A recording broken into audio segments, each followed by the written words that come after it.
être entouré de caméras en pleine rue. Super discret comme d'habitude.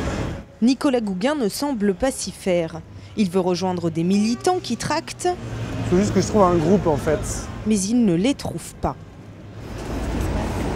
C'est parce que je suis un peu fatigué. Donc enlevez ces caméras s'il vous plaît. Bonjour.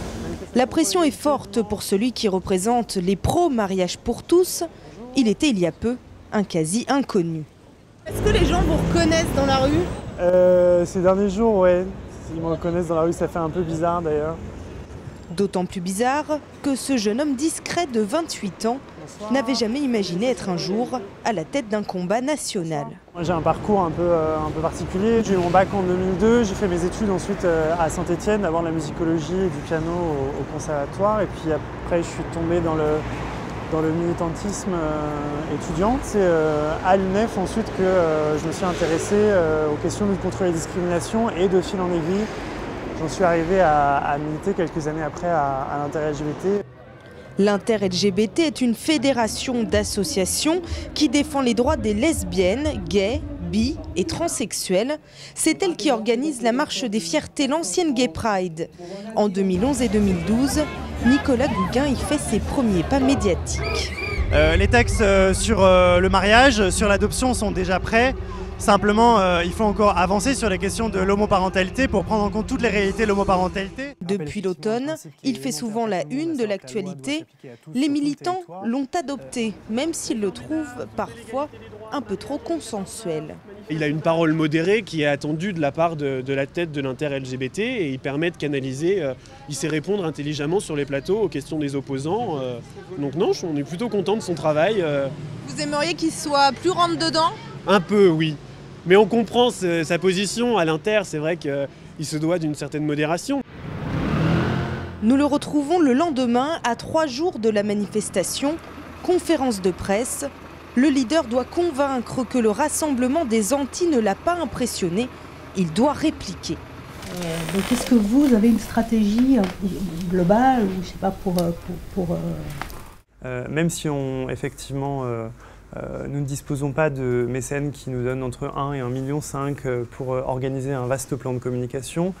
Pour autant, les gens qui descendent dans la rue sont des gens comme tout le monde. Pour terminer sur un commentaire très personnel de la manière dont en tout cas j'ai perçu cette manifestation du 13 janvier, on avait l'impression d'avoir des clones, d'avoir des gens qui se ressemblaient, qui avaient des consignes pour manifester de telle manière, pour apparaître de telle manière, pour sourire de telle manière. Voilà. Et donc c'était absolument glaçant. Pour agacer Nicolas Gouguin, il suffit de l'abreuver de questions sur l'opposition. Mieux, de lui glisser le nom de Brigitte Bardot. J'en pense rien. Rien.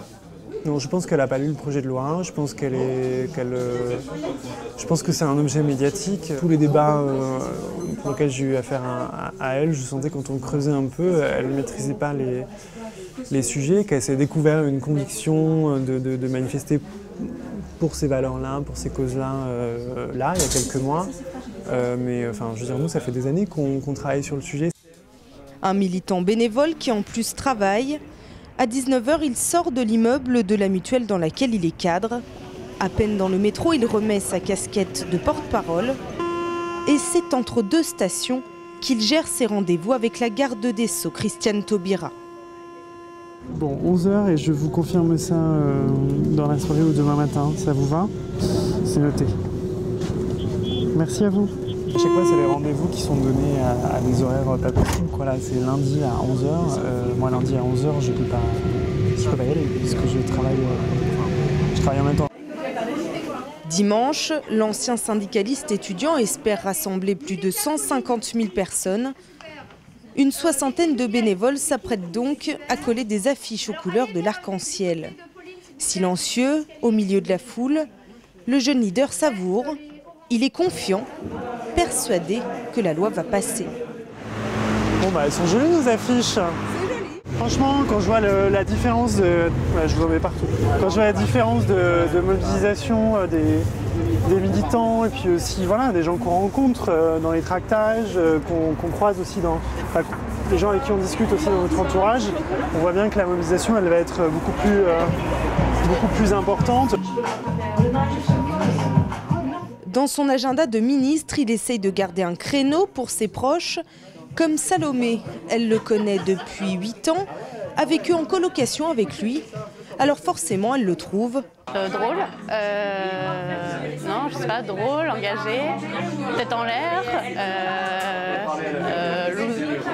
qui a des petites poisses de temps en temps, mais qui est convaincu surtout. Et quand Salomé et ses amis l'ont vu avec François Hollande, ils ont décidé de se cotiser pour sa garde-robe. Il s'agit d'un pull, lors de sa rencontre avec François Hollande, qui avait un pull vert, qui était assez voyant et qui sortait un peu du cadre habituel des rencontres avec le président de la République. On s'est un peu moqué. Voilà, il n'avait pas eu le temps, ça s'était fait dans l'urgence, tout ça, et on s'est un peu moqué de lui. On a voulu lui offrir des pulls pour ses futures rencontres. On a fait pas mal de réunions à l'avance du travail. En couple, le jeune homme lutte pour les autres, mais aussi un peu pour lui. Et oui, j'ai envie de dire un jour, j'ai envie un jour de pouvoir épouser l'homme que j'aime. Voilà, c'est tout. En tout cas, je veux avoir ce choix-là, un jour ou l'autre. Pourquoi est-ce que, parce que moi je suis homosexuel, je ne pourrais pas à un moment donné prétendre à accéder à ce droit-là? Une fois sa mission accomplie, il veut faire une pause, consacrer plus de temps à sa vie personnelle. Mais en tout cas, il l'assure, il ne se lancera pas en politique.